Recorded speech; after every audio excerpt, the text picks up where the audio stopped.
اعوذ باللہ من الشیطان الرجیم بسم اللہ الرحمن الرحیم۔ عزیزان مان، آج دسمبر 1981 کی 18 تاریخ ہے اور درس قرآن کریم کا آغاز سورہ الاحقاف کی آیت 24 سے ہو رہا ہے، 46/24۔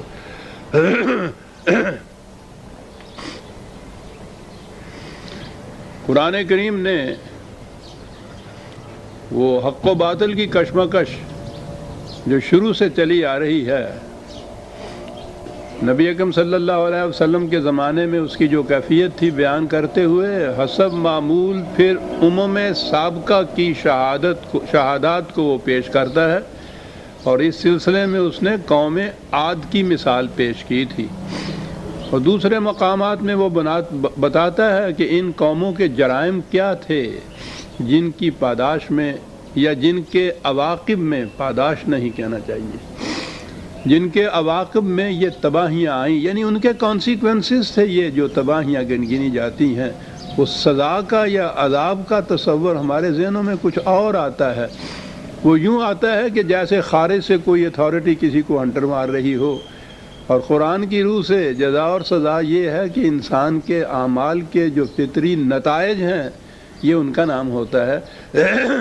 قوموں کی تباہی کی بھی وہ صورت یہی بتاتا ہے کہ جب قوموں کا نظام باطل پہ ہوتا ہے وہ اقدار خداوندی کو پس پش ڈال دیتی ہیں، اور قوم عاد کے تو متعلق یہ ہے کہ وہ کمزوروں اور ضعیفوں کی ہڈیاں توڑ دیا کرتے تھے، اتنی سخت گرفت ان کی ہوتی تھی کمزوروں پہ، تو یہ تو بہت بڑا جرم ہے انسانیت کی بارگاہ میں۔ تو اس کی وجہ سے پھر وہ اس قدر اپنے ہی مقاصد کی بروئے کار لانے میں منہمک ہوتے تھے کہ وہ معاشرے کے حالات کو سدھارنے کے لیے جو چیزیں چاہیے، نظام کو مستحکم رکھنے کے لیے جو کچھ چاہیے، ان کی طرف سے توجہ ہی ان کی ہٹ جاتی تھی۔ تو یہ چھوٹی بڑی تباہیاں جو عام حالات میں اگر نظام درست ہو تو ان کا مداوع کر لیا جا سکتا ہے، وہ ان کے پاس اتنی بھی طاقت اس کی نہیں رہا کرتی تھی۔ یہ چیزیں آتی تو تھیں یہی جس طرح فطرت کے قاعدے کے مطابق آتی ہیں، سیلاب آتے ہیں، آندھیاں آتی ہیں، زلزلے آتے ہیں، لیکن ان قوموں میں جن میں پھر اس کی یا تو صلاحیت نہیں رہتی تھی یا وہ ادھر توجہ نہیں دیتے تھے، تو یہ چیزیں تباہی ان کو لے آتی تھی۔ لیکن قرآن کریم جس مقصد کے لیے ان واقعات کو بیان کرتا ہے وہ ان کے نتائج ہیں، نہ کہ یہ تاریخی واقعات خود۔ کہا یہ ہے قوم عاد کے متعلق، فَلَمَّا رَآهُ عَارِضًا مُسْتَقْبِلَ أَوْدِيَتِهِمْ قَالُوا هَذَا عَارِضٌ مُمْطِرُنَا بَلْ هُوَ مَا اسْتَعْجَلْتُمْ بِهِ رِيحٌ فِيهَا عَذَابٌ أَلِيمٌ تُدَمِّرُ كُلَّ شَيْءٍ بِأَمْرِ رَبِّهَا فَأَصْبَحُوا لَا يُرَىٰ إِلَّا مَسَاكِنُهُمْ كَذَٰلِكَ نَجْزِي الْقَوْمَ الْمُجْرِمِينَ۔ اب قوم المجرمین آخر میں کہہ کے بات بتا دی کہ وہ کس مقام پہ قوم پہ تھی۔ وہ جرائم کی فہرست دوسرے مقامات میں دی گئی ہے۔ واقعہ یہ بیان کیا گیا ہے کہ وہ خشک سالی کا زمانہ تھا، بارش کا انہیں بڑا شدت سے انتظار تھا۔ دور سے انہوں نے دیکھا کہ کوئی کالی گھٹائیں بڑھتی چلی آ رہی ہیں، چھا رہی ہیں، تو وہ خوش ہوئے اپنے قیاس کے مطابق کہ یہ بارش برسانے والی ہوائیں یا بادل آ رہے ہیں۔ لیکن جب وہ آگے بڑھیں تو وہ بارش برسانے والی نہیں تھی، وہ تو ایک آندھی کا جھکڑ تھا کہ جس نے ان کی ہر چیز کو تباہ کر کے رکھ دیا، اور کہا یہ ہے کہ جاؤ دیکھو ان کی بستیوں کے کھنڈرات کو، کہ پھر اس کے بعد ان میں بسنے والا کوئی نہ رہا، صرف مکان باقی رہ گئے، مکانوں کے بھی نشانات باقی رہ گئے۔ وہ یہ ہمارے ہاں ریونیو والوں کے ہاں ایک اصطلاح ہوتی ہے، وہ دے بے چراغ، تو اس کے معنی ہوتا ہے ویران قصبہ، ویران گاؤں کہ جس میں آبادی نہ ہو، وہاں کاش نہ ہوتی ہو۔ بے چراغ بہت اچھی اصطلاح ہے کہ جس میں دیا نہ جلتا ہو۔ تو دیا تو جلتا ہے جہاں انسانوں کی آبادی ہوتی ہے۔ تو یہ قرآن کہتا ہے کہ پھر یوں تم دیکھو کہ ان کے مکانوں کے کھنڈرات تو رہ گئے لیکن ان میں بسنے والا کوئی نہ رہا۔ پھر اس کے بعد کہا کہ یہ ہوتا ہے نتیجہ اس قوم کا کہ جو جرائم پر اتر آتی ہے۔ اگلا ٹکڑا بھی اس کے ساتھ ہے لیکن میں بعد میں لوں گا۔ یہ جو آیات ہیں اس میں ہمارے لیے بہت بڑا سبق ہے جو قرآن نے بیان کیا ہے۔ انہوں نے قیاس یہ کیا، اندازہ یہ لگایا کہ یہ جو بادل اٹھ رہا ہے یہ ان کے لیے بڑا ہی سرسبزی اور شادابی کا باعث ہوگا۔ بڑی خوشی ہوئی انہیں یہ دیکھ کے کہ وہ مینہ برسانے والا بادل آ رہا ہے، لیکن در حقیقت وہ مینہ برسانے والا نہیں تھا، وہ تو ان کو تباہ کرنے والا ایک جھکڑ تھا جو چلا آ رہا ہے۔ اب یہ چیز جو اس کے اندر جو ایک بڑا گہرا فلسفہ چھپا ہوا ہے یا ہمارے لیے جو حکمت اس کے اندر ہے وہ یہ واقعہ نہیں بلکہ یہ ہے کہ انسان اپنی نگاہ میں اپنے اندازے کے مطابق اپنے قیاس کے مطابق ایک چیز کو اپنے لیے بڑا ہی منفعت بخش سمجھتا ہے، فائدہ مند سمجھتا ہے، لیکن در حقیقت وہ اس کے لیے تباہ کن ہوتی ہے۔ افراد میں بھی یہ چیز آپ دیکھیں گے کہ ایک شخص سمجھدار ہر طرح سے عقل و فکر کو کام میں لا کے کسی ایک کاروبار میں ہاتھ ڈالتا ہے، کوئی ایک اسکیم اختیار کرتا ہے، لیکن آخر الامر جا کے معلوم ہوتا ہے کہ وہ تو بڑی نقصان رساں تھی، بڑا ہی نقصان اس کے اندر ہوا۔ یہ روزمرہ کا ہمارا تجربہ ہے کہ ایسا ہوتا ہے۔ قوموں کی زندگی میں تو پھر یہ تباہیاں بڑی ہی لامحدود پیمانے پہ ہوتی ہیں۔ ایک قوم اپنے ہاں ایک نظام وضع کرتی ہے یہ سوچ کر یہ سمجھ کر کہ یہ اس قوم کے لیے بڑی ہی منفعت بخش ہوگی، لیکن وہی نظام جو ہے ذرا آگے چل کے نظر آ جاتا ہے کہ وہ تو بڑا ہی تباہ کن تھا۔ یہ جتنی قومیں تباہ ہوئی ہیں اگلی آیت میں یہ کہا ہے کہ وہ اس قدر جاہل اور بے وقوف نہیں تھیں، اندھی نہیں تھیں، بہری نہیں تھیں، سب کچھ دیکھتی تھیں۔ تو سب کچھ دیکھنے بھالنے کے باوجود وہ جو کچھ فیصلے کرتی تھیں اپنے لیے، جو نظام جس قسم کا انہوں نے کام کر رکھا تھا، دیکھتے بھالتے ہوئے دیدہ دانستہ اپنی علم و بصیرت کی روح سے وہ سمجھتے یہ تھے کہ یہ بڑا ہی خوش آئند، بڑا ہی منفعت بخش نظام ہے، بڑا مستحکم نظام ہے، لیکن اس کی بنیادوں کے اوپر تباہی، بنیادوں کے اندر تباہی کے آثار مضمر تھے اور وہی تباہ کن ثابت ہوا ان کے لیے۔ یہ انسانیت کی تاریخ ہی نہیں بلکہ انسانی زندگی کے لیے اس کے اندر بہت بڑا ایک فلسفہ مضمر ہے۔ پھر کیا کیا جائے؟ عقل و فکر کو کام میں لا کے علم و بصیرت کی روح سے اندازے کے مطابق انسان ایک فیصلہ کرتا ہے، ایک فرد اپنے لیے، ایک قوم پوری قوم کے لیے، ایک مملکت پوری مملکت کے لیے، اور فیصلہ کے بعد وہ نظر آتا ہے کہ جس چیز کو بڑا ہی منفعت بخش سمجھا تھا وہ بڑی تباہ کن ثابت ہوئی آخر میں جا کر۔ پھر کیا کیا جائے؟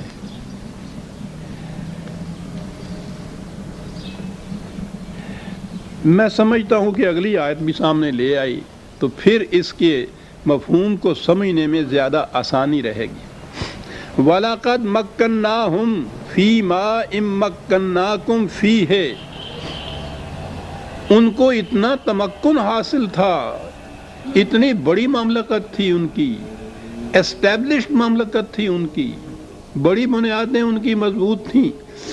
کہا کہ ایسی وہ مضبوط محکم مملکت کی مالک وہ قوم تھیں کہ اے قوم مخاطب یا قوم قریش یا حضور کے زمانے کے جو لوگ تھے، کہا تمہیں بھی وہ تمکن حاصل نہیں جو تمکن انہیں حاصل تھا۔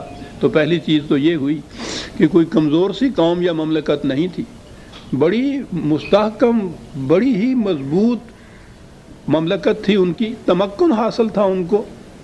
اور اس کے بعد یہ کہ کوئی بیوقوفوں کی قوم نہیں تھی۔ جعلنا لهم سمعا وابصارا وافئدہ، عقل و فکر، علم و بصیرت، سمجھنے سوچنے کی ساری صلاحیتیں حاصل تھیں، تو بڑی متمکن مملکت، علم و بصیرت بھی سب حاصل ہے، لیکن اس کے باوجود تباہی آ گئی۔ یہ کیوں ہوا؟ فما اغنا عنہم سمعہم ولا ابصارہم ولا افئدتہم من شیء، لیکن ان کے علم و بصیرت نے، ان کے فہم و تدبر نے کچھ کام نہ دیا انہیں۔ کیوں؟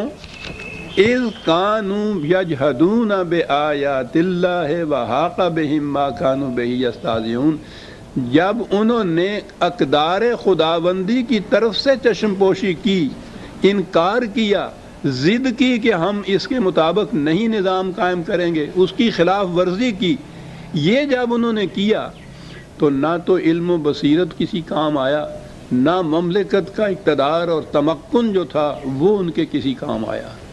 مستحکم سے مستحکم مملکت بھی پرے کاہ کی طرح اڑ گئی، اور ان کی عقل و بصیرت تھی، ایسا نظر آیا کہ اس پہ پردے پڑ گئے ہوئے تھے۔ بات یہ کہی کہ جب یجحدون بآیات اللہ، جب وہ اقدار خداوندی سے انہوں نے انکار کیا اور اس کے خلاف اپنی مملکت کی بنیادیں قائم کی، تو اس کی وجہ سے نہ تو مملکت کا استحکام کسی کام آیا اور نہ ان کی علم و بصیرت نے ہی ان کو کچھ فائدہ پہنچایا۔ تو بہت بڑی چیز سامنے آئی ہمارے۔ پہلی چیز تو یہ کہ انسان اگر صرف اپنے عقل و بصیرت کی بنیاد کے اوپر کوئی فیصلہ کرتا ہے، میں آگے چل کے ابھی عرض کروں گا کہ یہ عقل و بصیرت اور علم تو بہت بڑی چیز ہے، قرآن بھی اس کی بڑی قدر و منزل بتاتا ہے، لیکن تنہا اگر اسی کی روح سے فیصلہ کیا جاتا ہے تو انسان کی نگاہ جس طرح سے، یہ تبھی نگاہ انسان کی آنکھ ایک حد تک جا سکتی ہے، اس سے آگے نہیں جا سکتی۔ انسان کا اپنا ذاتی علم و بصیرت یا قوم کی اپنا خیال و قیاس ایک حد تک جا سکتا ہے، اس سے آگے نہیں جا سکتا۔ یہ علم خداوندی ہے جو لامنتہا حد تک جا سکتا ہے۔ وہ کہتا یہ ہے کہ علم و بصیرت سے کام لو، لیکن وحی خداوندی کی روشنی میں کام لو۔ سورج ہو، تاریکی ہو، تو انسان کی آنکھ 2 قدم تک بھی نہیں کوئی دیکھ سکتی، ہاتھ کو ہاتھ سجھائی نہیں دیتا جسے کہتے ہیں، اور جب روشنی ہوتی ہے تو اب یہی نگاہ انسان کی کتنی دور تک چلی جاتی ہے، تمام خطرات کو بھانپ لیتی ہے جب روشنی سامنے آ جائے۔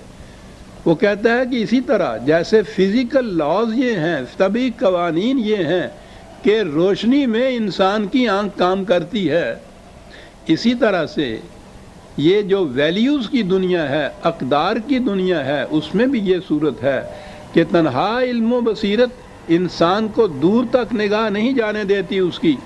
اس علم و بصیرت سے اگر وحی کی روشنی میں کام لیا جائے تو پھر وہ دور تک دیکھ سکتی ہے، پھر وہ اپنے نفع نقصان کو اچھی طرح سے بھانپ سکتی ہے۔ کہا یہ ہے قرآن نے۔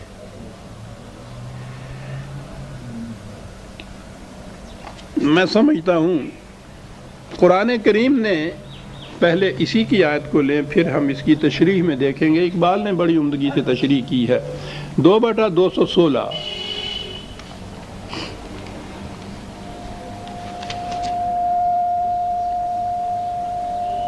وَعَسَىٰ أَن تَكْرَهُوا شَيْئًا وَهُوَ خَيْرٌ لَكُمْ وَعَسَىٰ أَن تُحِبُّوا شَيْئًا وَهُوَ شَرٌّ لَكُمْ۔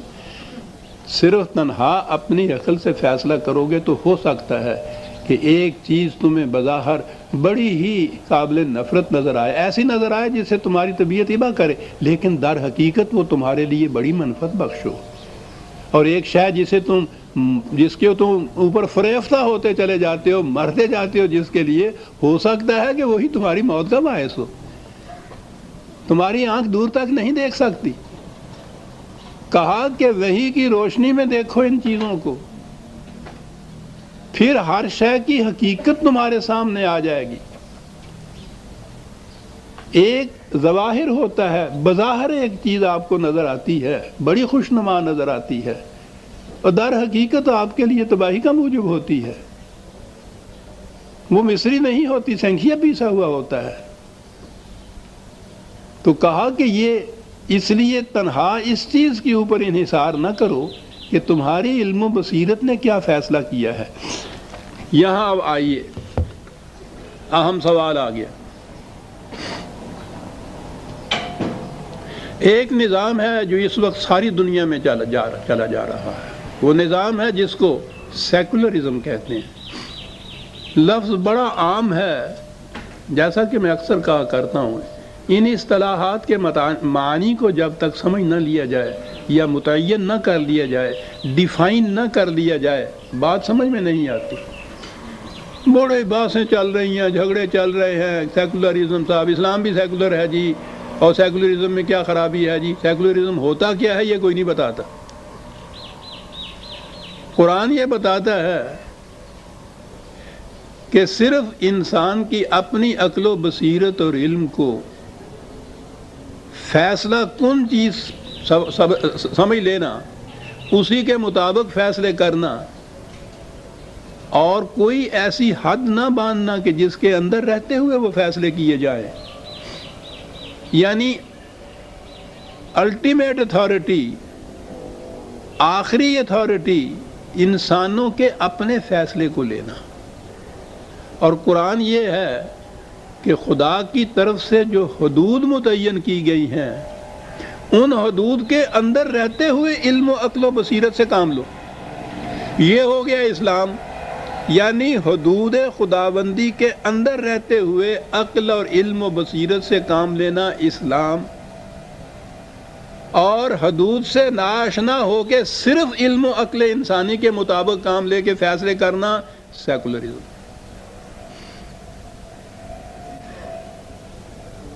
عقل و علم و بصیرت تو ساری اسلام کے اندر بھی، ابھی یہ قرآن نے جو کہا ہے میں بھی عرض کروں گا، وہ تو صاحب دو لفظوں میں بات ساری کہہ جاتا ہے۔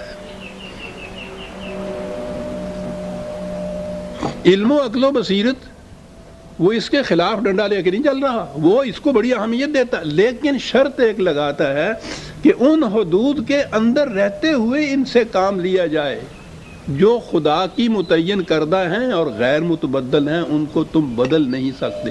وہ جو میں مثال دیا کرتا ہوں، آج کل وہ بہت ہاکی کے میچ کا سامنے آ رہے ہیں نا، تو کیا ہوتے ہیں یہ میچ؟ صرف وہ باؤنڈری لائن جو ہیں ان کے اندر رہتے ہوئے ٹیم کو اجازت ہوتی ہے کہ وہ گیند کو لے جائے گول کے پاس، ذرا ان لائنز کی خلاف ورزی کی تو سیٹی بج جاتی ہے۔ اور اگر کوئی اس قسم کا میچ ہو جس میں یہ لائنز ہوئی نا،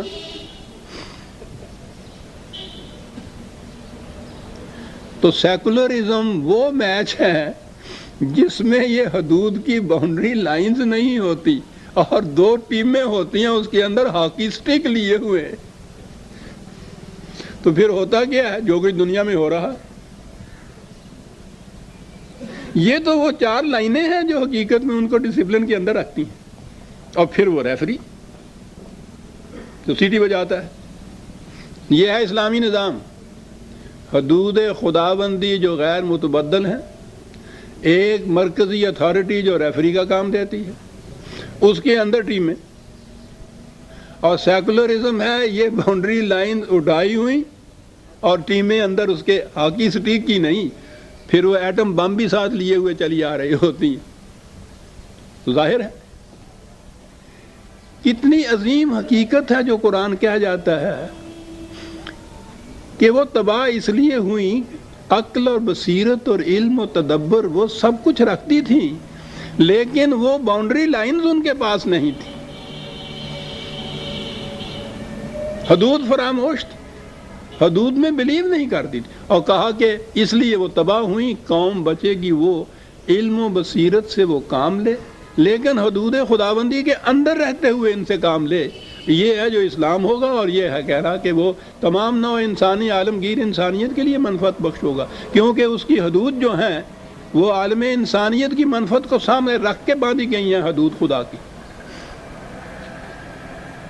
یمکث فی الارض ما ینفع الناس، بقا اسی عمل کے لیے ہے جو پوری نوع انسانی کی منفعت کے لیے کیا جائے۔ یہ ہے جو لائن اس نے کھینچی ہے، منفعت کے لیے، تخریب کے لیے نہیں۔ اب آئیے اس طرف، کہ انسان تنہا اپنے علم و عقل سے، وہ جو قرآن نے کہا ہے کہ بیشتر ایسا ہوتا ہے کہ ایک چیز کو تم اچھا نہیں سمجھتے، ناپسندیدگی کی نگاہ سے دیکھتے ہو، وہ تمہارے لیے بڑی منفعت بخش ہوتی ہے، وہی سے پوچھو کہ یہ میرے لیے فائدہ مند ہے یا نہیں، اور ایک شے جسے تم بہت پسند کرتے ہو سکتا ہے کہ وہ تمہارے لیے بڑی تباہ کن ہو، خود نہ فیصلہ کرو، دیکھ لو کہ وہی کی لائن کے اندر میں یہ کچھ کر رہا ہوں، کہیں اس سے تجاوز تو نہیں کر رہا۔ یہ حدود کا لفظ قرآن کا ہے، باؤنڈری لائن اس کا ترجمہ ہے۔ تو تنہا انسان، ایک فرد اپنے فائدے کی سوچ سکتا ہے۔ حیوانی فطرت کا تقاضا ہے کہ ہر شخص پریزرویشن آف سیلف کے لیے، اپنی زندگی کے تحفظ کے لیے سوچے، دوسرے کے لیے سوچ ہی نہیں سکتا، حیوان نہیں سوچ سکتا۔ کوئی حیوان کسی دوسرے حیوان کی حفاظت نہیں کرتا۔ قوت اگر حاصل ہوتی ہے شیر کو تو اس لیے کہ وہ ہرن کو کھا جائے، حدود کے اندر قوت اس لیے حاصل ہوتی ہے کہ کمزور کی حفاظت کی جائے۔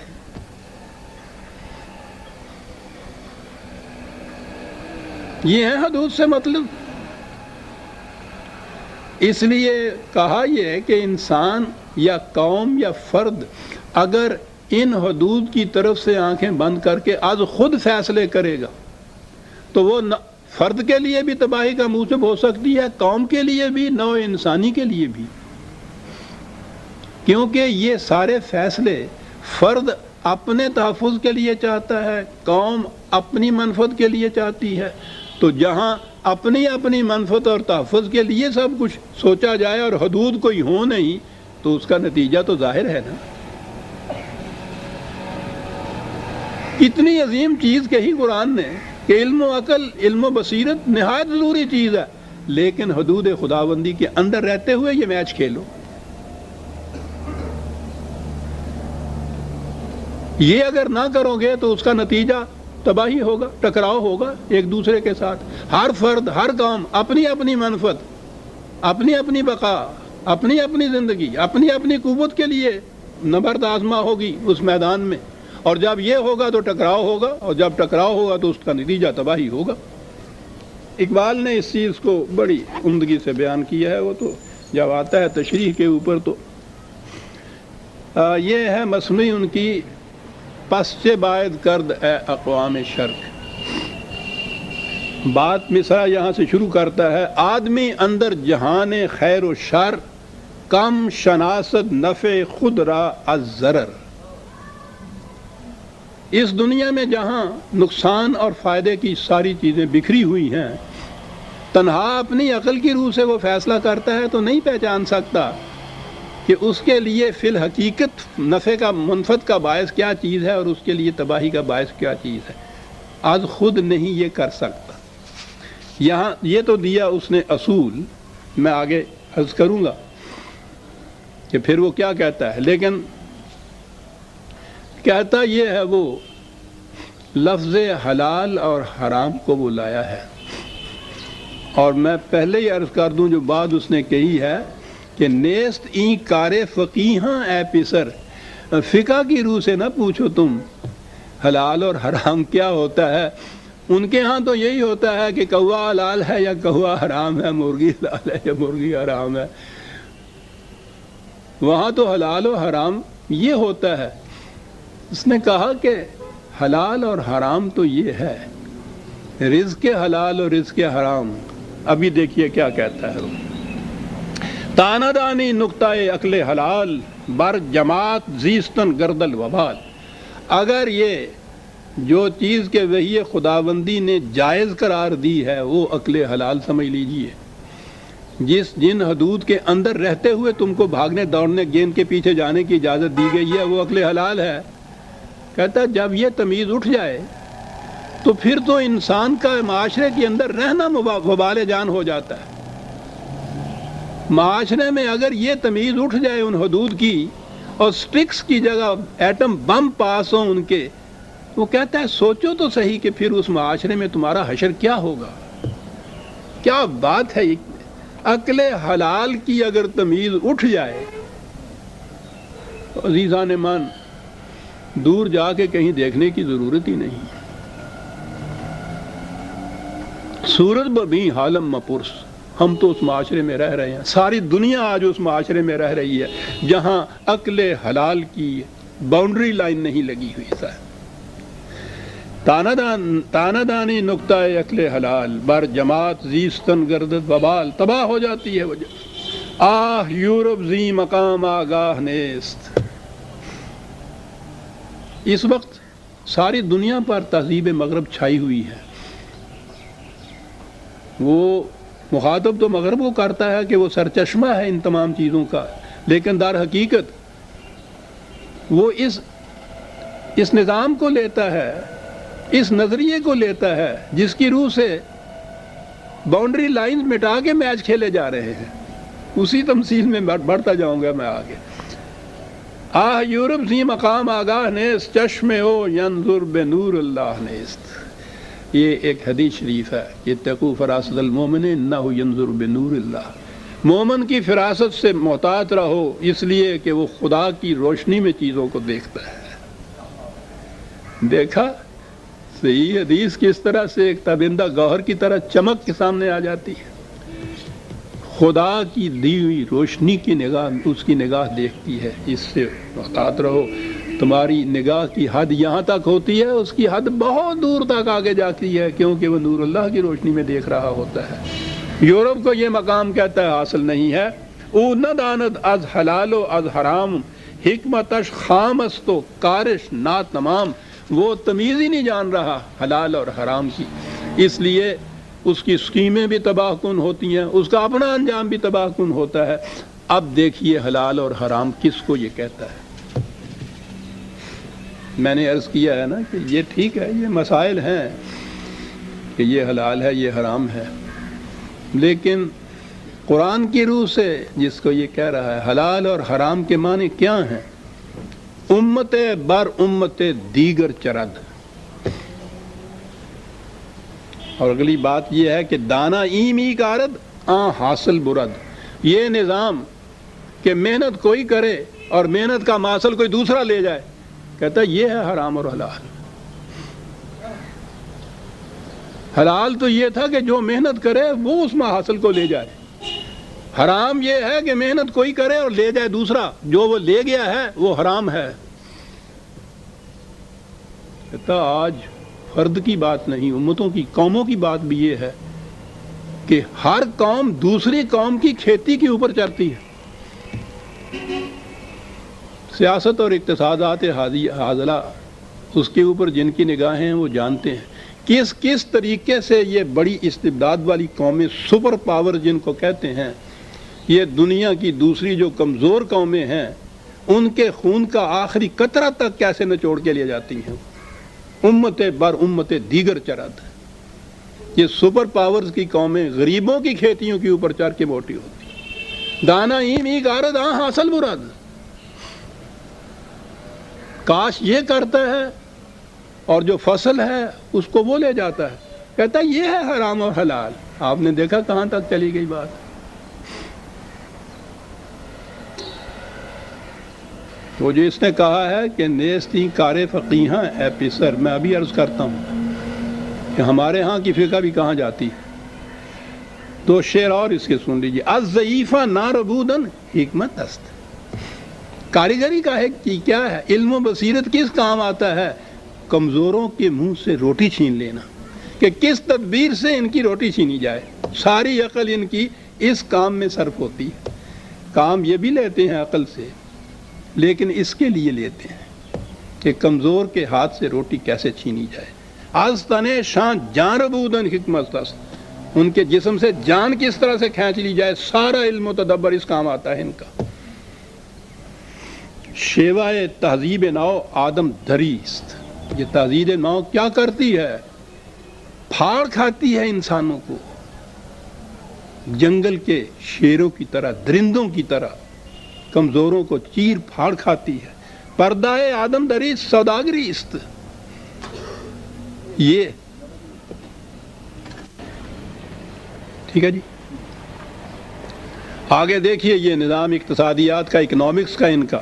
ای بنوک ای فکر چالاک یہود، یہ بینک سسٹم جو انہوں نے ایجاد کر رکھا ہے، یہودیوں کی چالاک فکر کی پیدا کردہ یہ چیز ہے۔ ساری دنیا کی اقتصادیات جتنی بھی ہیں آپ حیران ہوں گے یہ یہودیوں کے ہاتھ میں ہیں۔ یہ بڑی بڑی جن کو سپر پاورز کہتے ہیں، ایٹم بم لیے پھرتے ہیں، ان کی رگے جان پنجہ یہود میں ہے۔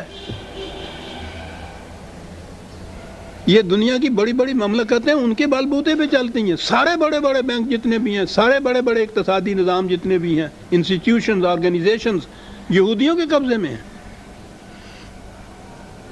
ای بنوک یہ بینک فکر چالاک یہود، بڑی تیز فکر ہے ان کی۔ انسان کو پتہ ہی نہیں چلتا کہ اس کی محنت کی کا محاصل کس طرح سے وہ لیے چلے جا رہے ہیں، کس کس طریقے سے لیے جا رہے ہیں۔ نور حق از سینہ آدم ربود، اور اس نے اس معاشی غلط باطل کے معاشی نظام میں گرفتار کر کے اس کے سینے سے خدا کا نور ہی چھین کے وہ لے گئی۔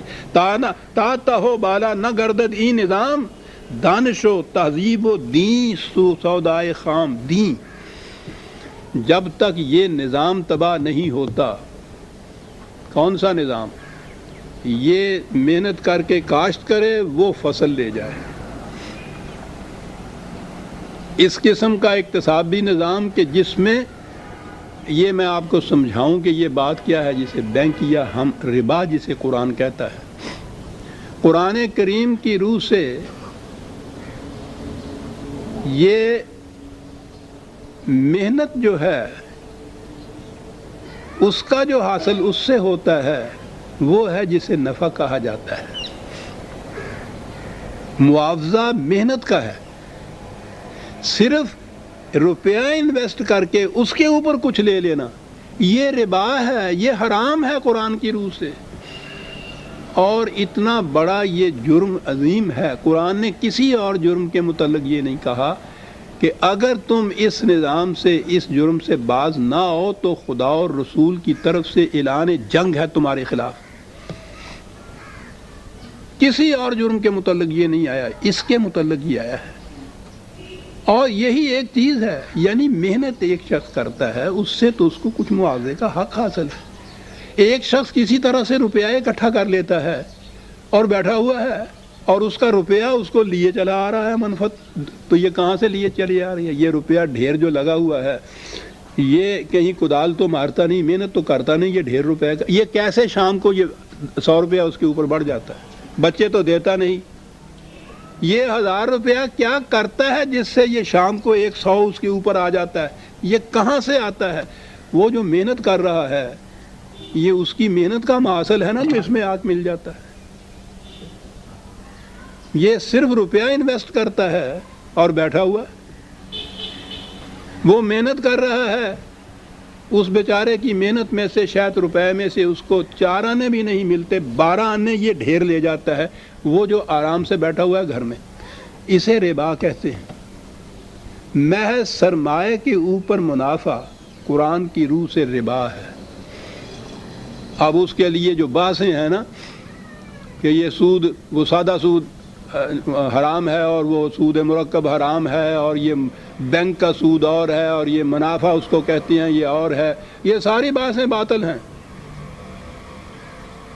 قرآن نے ایک لفظ میں ساری بات کہہ دی ہے۔ یاد رکھو، تم اگر کسی کو دیتے ہو کوئی چیز، کسی کی مدد کرتے ہو روپے سے، وَلَكُمْ رَءُوسٌ مِّنْ أَمْوَالِكُمْ، تو تم صرف اصل زر واپس لے سکتے ہو، اس کے اوپر ایک پیسہ زائد نہیں لے سکتے۔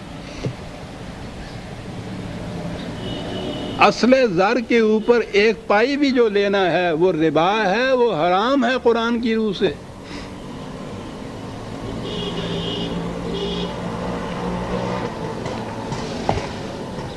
اب آئیے آگے۔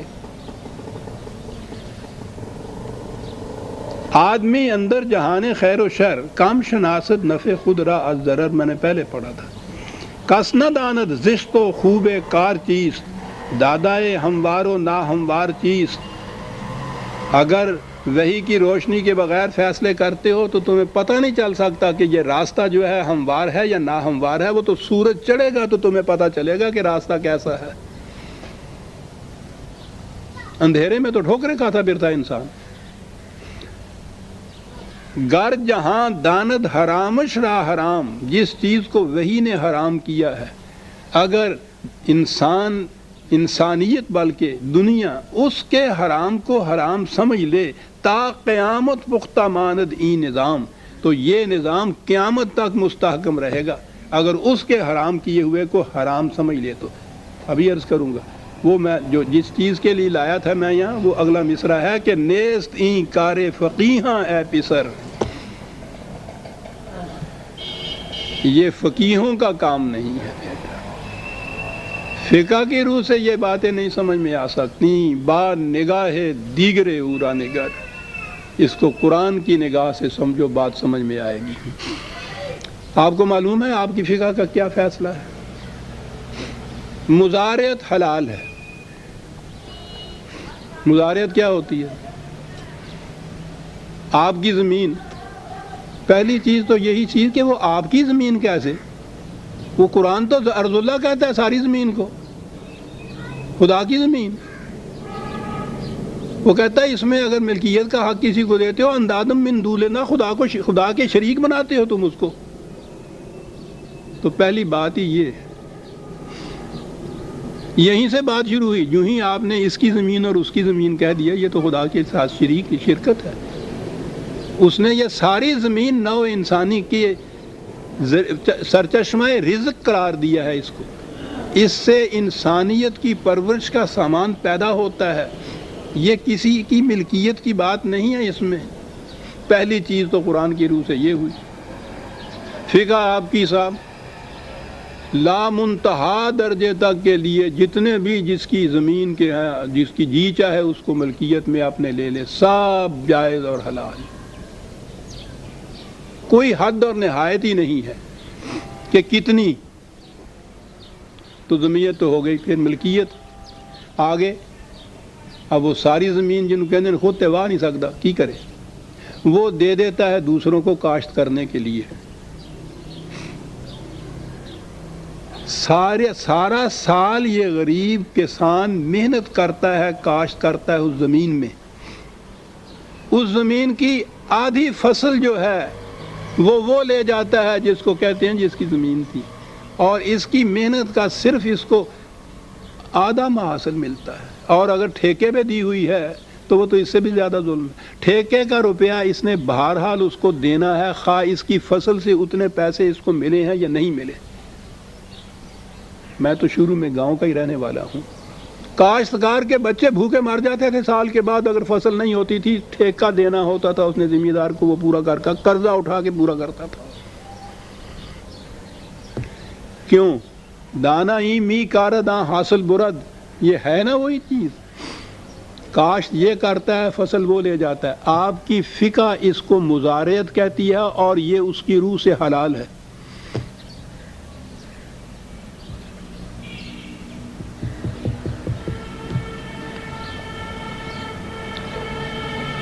کاروبار کوئی کرتا ہے، ایک شخص صرف اپنا سرمایہ لگا دیتا ہے، انویسٹ کرتا ہے اس سے صرف سرمایہ. سارا سال محنت وہ کرتا ہے تجارت میں، بھاگ دوڑ سب مشقت کرتا ہے، اور اس کے بعد یہ اس کے منافع میں سے جو طے شدہ ہے گھر بیٹھے ہوئے لے جاتا ہے. سرمایہ کے اوپر منافع لے لیتا ہے. تو یہی تو ربا تھا. فقہ نے اس کا نام مزاربت رکھ لیا، یعنی نام صرف بدل لیا. دیوداس کو عبد الرحمن کہہ دیا. کہتے ہیں نہیں یہ مزاربت ہے. یعنی وہ پہلی چیز جو میں نے عرض کی کہ دانا ای می کار داں اصل برد مزارعت ہے. یہ کہ انویسٹمنٹ سے سلیپنگ پارٹنرشپ جو ہے بیٹھا ہوا ہے گھر میں، اصل اس کا محفوظ ہے. جب بھی اس نے معاملہ ختم کرنا ہے وہ اصل اس کے ذمے ہے، وہ تو وہ لے لینا ہے، گردن پان کے لے لینا ہے کو، اور اس کے اوپر آتا چلا جاتا ہے یہ منافع. وہ کماتا ہے، یہ اس میں سے کھاتا ہے. یہ ربا ہے. انہوں نے اس کی اصطلاح رکھ دی مزاربت ہے.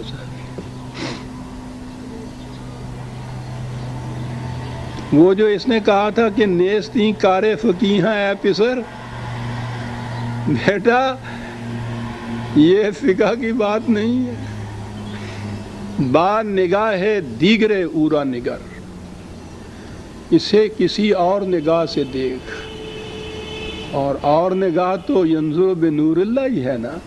خدا کی روشنی میں ان معاملات کو سمجھ، پھر بات سمجھ میں آئے گی کہ دانا ما حاصل اسی کا ہے جو کاشت کرتا ہے، منافع اسی کا ہے جو محنت کر کے کماتا ہے. یہ وہ چیزیں ہیں کہ جو خدا کے نور نے دی، وہی کی عائد کردہ حدود ہیں، باؤنڈری لائنز ہیں جو کھینچی ہوئی ہیں. ان کے اندر کرو جو کچھ کرنا ہے.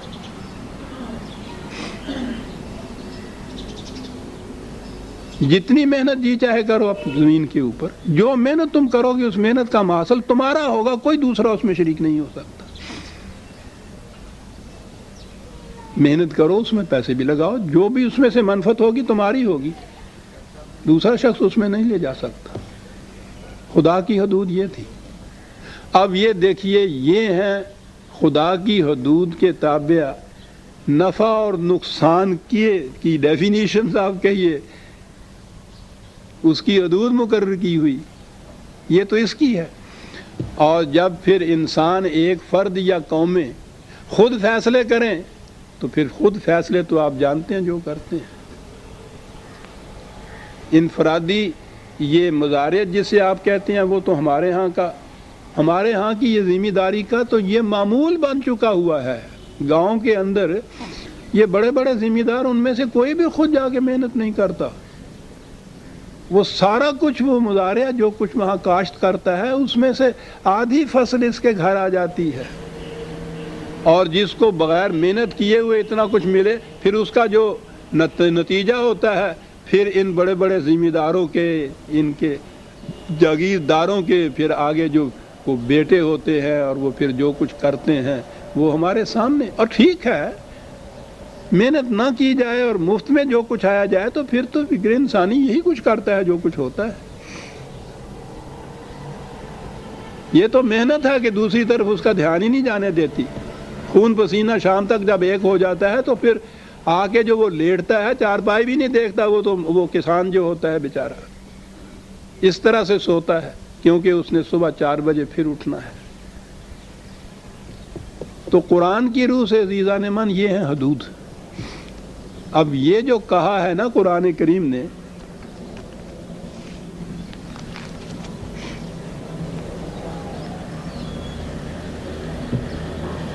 کہ وہ تباہ اس لیے ہوئی قومیں، یہ نہیں تھا کہ ان کی مملکت کمزور تھی، یہ نہیں تھا کہ علم و بصیرت ان کے پاس نہیں تھی.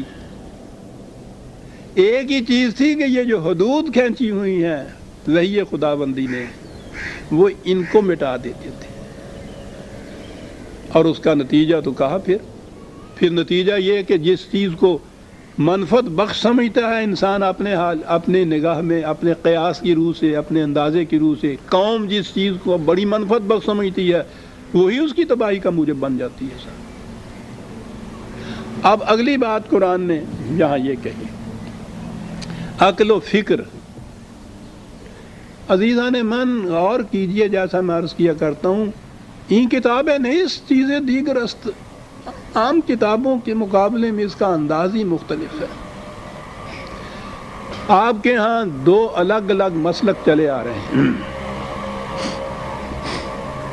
ایک تو میں نے ابھی عرض کیا ہے جس کو سیکولرزم کہتے ہیں اس دور میں، کہ صرف عقل انسانی ہے جو فیصلہ کن حقیقت تک پہنچتی ہے. اسی کی روح سے جو فیصلے ہوں گے وہ اسی ہی فیصلے ہوں گے. اس کے اوپر کوئی حدود نہیں ہے، کوئی کنٹرول نہیں ہے، کوئی حد بندی نہیں ہے اس کے لیے.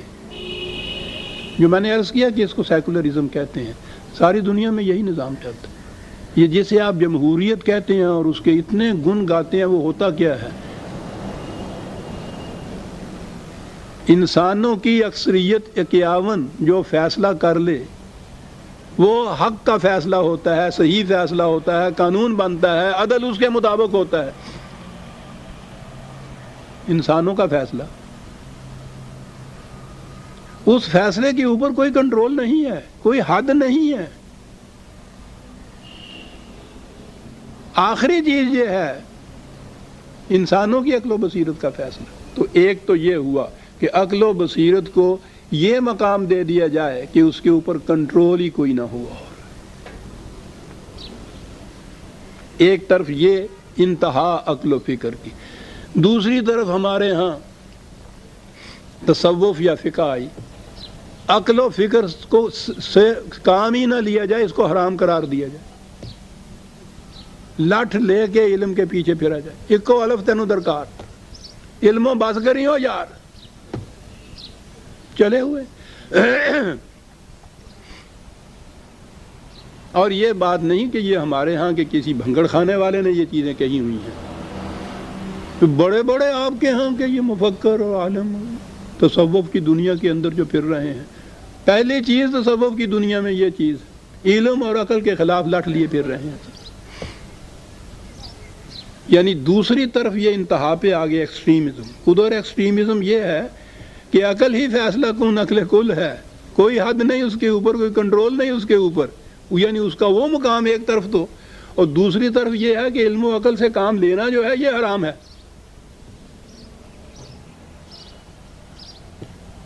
کار استدلالیاں 24 ہوا، کار 24 سخت بے تمکین ہوا، دلیل اور برہان سے کام لیا تم نے تو بس تباہ ہو گئے تم، وہ یہ کہہ رہے ہیں مولانا روم صاحب۔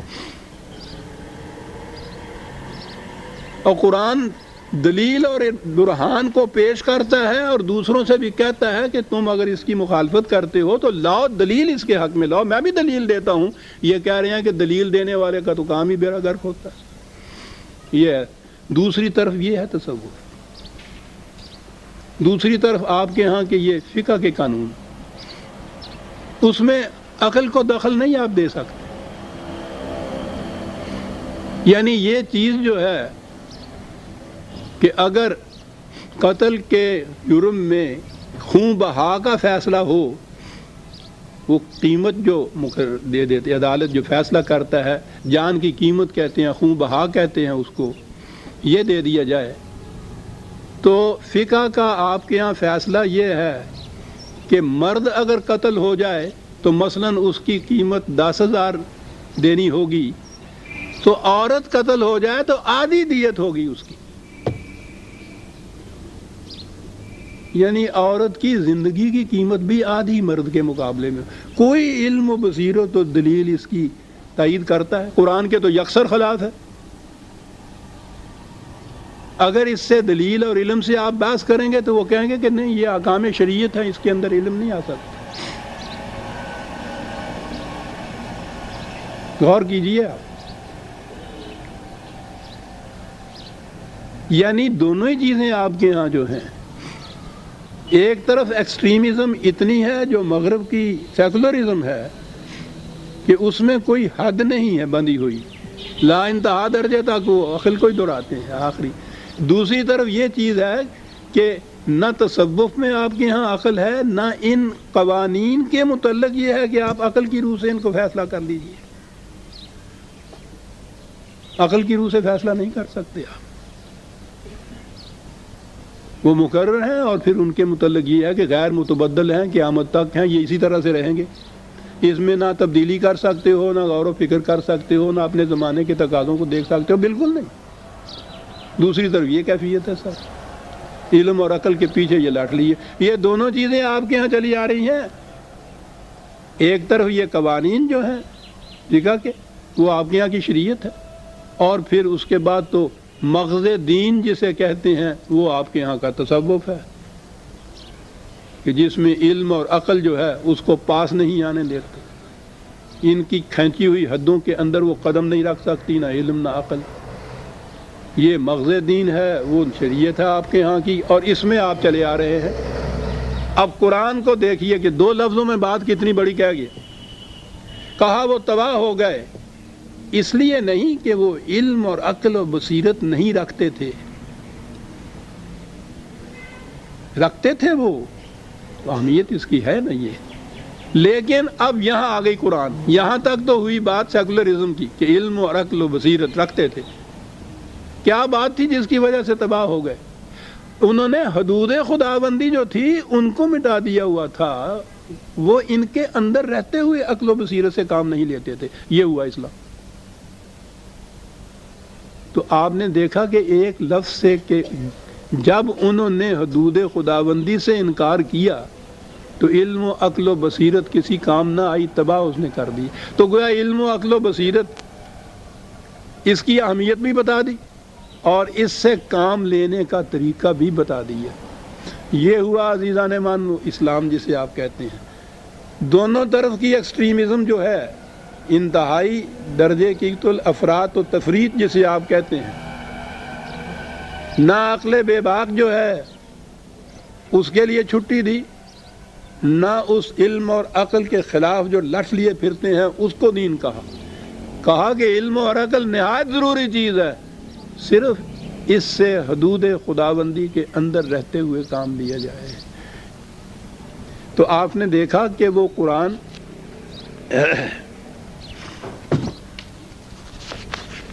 دو لفظوں کے اندر اتنے بڑا جو اہم معاملہ چلا آ رہا ہے دنیا کے اندر کہ علم و عقل سے کام کیسے لیا جائے. دونوں ایکسٹریمزم جو آپ کے ہاں کی ہے، دو لفظوں میں وہ اس کو حل کرتا ہے. یہ کہنے کہ وہ تباہ ہوئے کیوں؟ اذ کانوا یجحدون بآیات اللہ. علم و عقل بالکل صحیح تھی، کام لینا چاہیے تھا، لیکن وہ اقدار خداوندی کی حدود کے اندر رہتے ہوئے انہوں نے کام نہ لیا اس سے، تو اسی سے تباہی آ گئی. تو کہا یہ کہ علم و عقل سے بالکل کام نہ لوگے جب بھی تباہی آئے گی. قرآن کہتا ہے کہ جہنم میں جانے والوں کی نشانی یہ ہے کہ وہ علم و عقل سے کام نہیں لیتے. ایک طرف تو یہ، دوسری طرف یہ کہ جہنم میں جانے والوں کی نشانی یہ ہے کہ وہ انتہا درجہ علم و عقل کو دیتے ہیں، اس کے سامنے حدود نہیں باندھتے. اور اسلام یہ ہے کہ علم و عقل سے حدود خداوندی کے اندر رہتے ہوئے کام لیا جائے. عزیزان مان کہا یہ نہ کرو گے وَحَاقَ بِهِم مَا كَانُوا بِهِ يَسْتَهْزِئُونَ. کیا بات ہے. ہمیں پتہ ہے کہ ان کو جب خدا کی وحی کی طرف دعوت دو تو یہ مذاق کرتے ہیں، اس کو کہتے ہیں ہم فوق البشر یا فوق فطر کسی چیز کو نہیں مانتے دنیا کے اندر. انتہا درجہ جو ہے انسان کی اپنی عقل کا، یہ مذاق کرتے ہیں اس چیز کو. تو جس چیز کو وہ مذاق کرتے تھے انہوں نے آ کے کس طرح سے ان کو گھیر لیا. یہ چیزیں جو ہے سورہ اعقاف کی میں سمجھتا ہوں، جی ہاں 2 ہی آیتیں ہم نے لی ہیں. بات بڑی اہم تھی، خدا کرے کہ بات میں وضاحت سے پیش کر سکا ہوں. سورہ اعقاف کی 27ویں آیت سے ہم آئندہ لیں گے. 2 اعلان ہیں.